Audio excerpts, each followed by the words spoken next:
It's morning in a 14th century household. Bread is already baking. Somewhere outside, a dog is eating something in the gutter you'd rather not look at too closely. And if anyone here falls seriously ill today, what happens next will involve a knife, a vein, and no anesthesia at all. The day starts before sunrise. The smell of wood smoke mixing with something less pleasant. The open drainage channel running down the middle of the street, carrying waste from every house on it. Inside, bread dough rises from the night before. A wealthier household checks its larder, salted meat hanging from the rafters, already drawing flies despite the salt.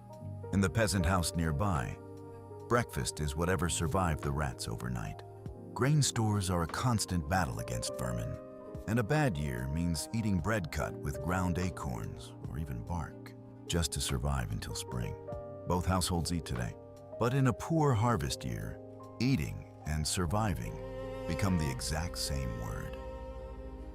By midday, at the manor, a servant slaughters a chicken in the yard, quick, practiced blood soaking into the dirt. Because refrigeration doesn't exist, and meat killed today is meat eaten today. The kitchen smells of wood smoke, blood, and the sharp bite of imported spices covering nothing. The meat really is fresh. In the village, the midday meal is pottage, a stew that's been simmering since morning. Vegetables, sometimes with a scrap of salted pork fat for flavor. On a truly bad year, it's mostly water and whatever's left in the garden after the last. Frost killed half of it. Famine isn't a distant historical concept here. It's a real possibility every single winter. That locked cabinet holds pepper from India, ginger from roots that pass through more hands, more borders, and more danger than most people at this table will ever fully understand. Traders die on these routes, to storms, disease, bandits, and the spices that survive the journey cost accordingly. Serving heavily spiced food is a direct display of wealth. It's also, in a strange way, a display of survival. Every pinch used here represents someone else's journey that didn't kill them. By afternoon, a child in the village has a fever that won't break. Skin hot, breathing fast. The response follows humoral theory. Too much blood, too much heat in the system.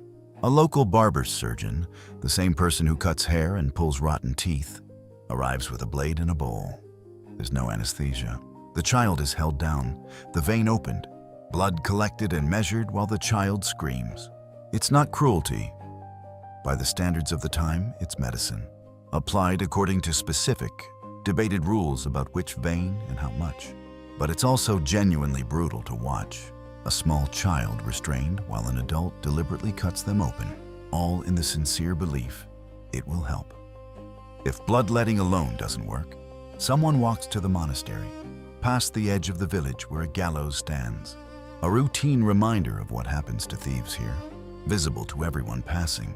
Inside, a monk applies honey directly to open wounds, proven through centuries of watching which treatments actually worked and which patients simply died. For something worse, a badly broken leg, a wound gone green and foul-smelling at the edges, there's a surgeon who will, if necessary, amputate with a saw, a leather strap between the patient's teeth, and several strong men holding them down. Infection kills more patients than the original injury did. By evening, the fire is banked low. The gallows outside the village is still there in the dark. A single day in medieval life holds an entire world, not the sanitized version, the real one.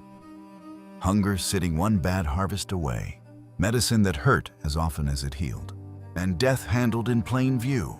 What other single day in history should I recreate next? Let me know in the comments.